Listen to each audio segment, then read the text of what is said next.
కుటుంబాలందరికీ ఉచిత కరెంట్ అని మనం ప్రకటిస్తే దాదాపు 100% గిరిజన కుటుంబాలందరికీ ఈరోజు ఉచిత కరెంటు అందుతా ఉంది. ప్రతి గ్రామం పుట్టినటువంటి ఇంట్లో ఉన్నటువంటి వాళ్ళకి ఇల్లు ఇస్తున్నాం. ఇంట్లో పుట్టిన బిడ్డలో చదువు చెప్పించడానికి కావాల్సిన విధంగా వసతులు ఏర్పాటు చేస్తున్నాం.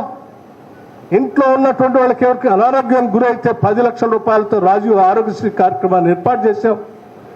అందులో ఎవరైనా ఉద్యోగాలు కావాలంటే ఉద్యోగ వ్యవస్థను ఏర్పాటు చేశాం. సెల్ఫ్ ఎంప్లాయ్మెంట్ ద్వారా కావాలంటే రాజీవ్ యువ వికాసాన్ని ఏర్పాటు చేశాం. అలాగే విదేశాలపై ఎవరైనా చదువుకోవాలంటే ఓవర్సీస్ స్కాలర్షిప్ కూడా మొదలుపెట్టాం. అట్లాగే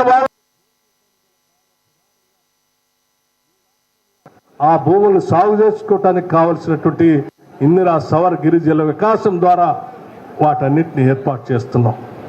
మీరేమైనా పంట పండిస్తే ఆ పంటను కొనుగోలు చేయటం కోసం అవసరమైతే ఆవకాడో పామాయిల్ లాంటి దానికి బైబ్యాక్ గ్యారంటీని కూడా ఏర్పాటు చేస్తూ ఉన్నాం. ఈ రకంగా ఒక కుటుంబంలో ఉన్నటువంటి వాళ్ళందరికీ ఆ కుటుంబం వృద్ధులుంటే పెన్షన్ ఇస్తున్నాం. ఏ ఒక్కరిని కూడా వదిలిపెట్ట కోసమే ఆలోచన చేసి ఆ ప్రజల సంక్షేమం కోసమే కట్టుబడి ముందుకు పోతుందని చెప్పటం కోసమే నేను ఈ ఉదాహరణలన్నీ చెప్తాను. కూడా మీరు కుటుంబం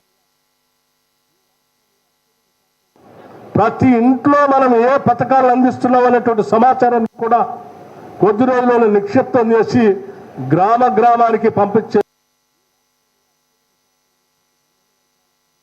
మీ గ్రామంలో ఎవరెవరికి రుణమాఫీ వచ్చింది,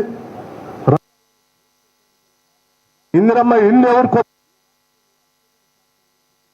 రాజీవ్ వికాసం ఎవరికి,